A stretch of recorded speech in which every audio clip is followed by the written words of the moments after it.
Watu wengi wamekuwa wakifikiri kwamba tunaenda kuoa wake zetu kwa sababu ya umri. Unaenda kuoa kwa sababu una mtu wa kukupikia. Unaenda kuoa kwa sababu wazazi wamekwambia oa. Unaenda kuoa kwa sababu marafiki zako wengi wameoa. No.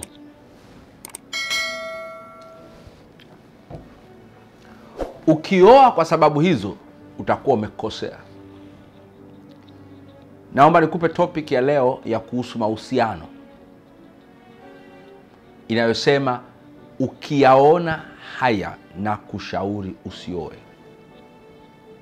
Usioe kwa mkumbo, ndugu yangu, kaka unayenisikiliza, usioe kwa mkumbo. Ukiyaona haya na kushauri usioe.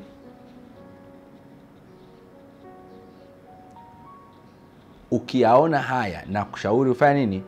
Usioe.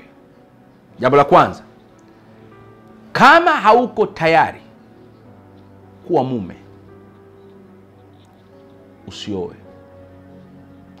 Kuwa mume ni level na ni stage, hatua ya kuamua, maamuzi kamili ya kwamba nimeamua sasa kuishi maisha ya kuwa mume.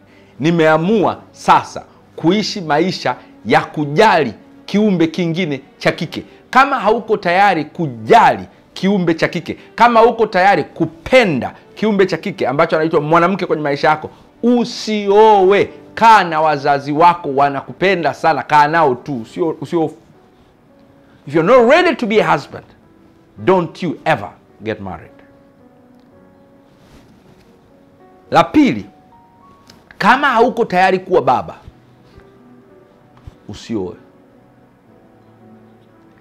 Kama hauko tayari kuwa baba, usioe.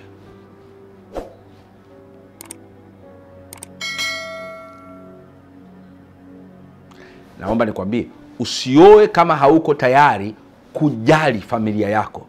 Usioe kama hauko tayari kuprovide kwa familia yako. Usioe kama hauko tayari kuilinda familia yako. Usioe kama hauko tayari kusacrifice, kujitoa kwa ajili ya familia yako.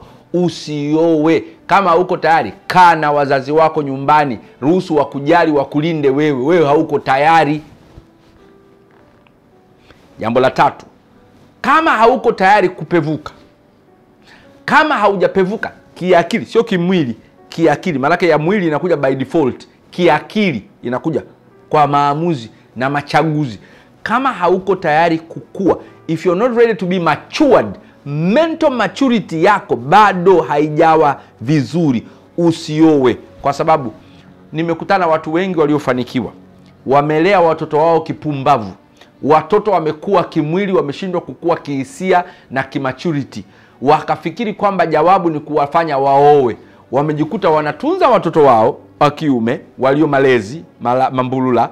Wametunza wake zao, wanawatunza wake zao na wajukuu zao, yani watoto wao wanawatunza. Kwa nini? They were not matured. Usioe kama hujawa matured. Na la nne na la mwisho, usioe kama hauko tayari kubadilika. Kama hauko tayari kubadilika, usioe. Wako watu wengi mnaingia kwenye ndoa, mke anakuambia bana, sasa marafiki zako unakaa nao muda mrefu, hurudi nyumbani, utaki, unapiga vita kabisa. Mke wangu atake party marafiki zako. You're not ready to change. Kama huko tayari kubadilika kuhusu marafiki zako, kubadilisha marafiki zako, acha, usioe. Usioe, usiingie kwenye ndoa. Ndoa inahitaji mabadiliko kaka. Utabadilisha muda wa kulala, utabadilisha muda wa kurudi nyumbani, utabadilisha muda wa kula, utabadilisha muda wa kula naye, utabadilisha muda wa marafiki, utabadilisha hata hao marafiki, utabadilisha vitu vingi. Na kuambiaje? Usioe kama uko tayari kubadilika.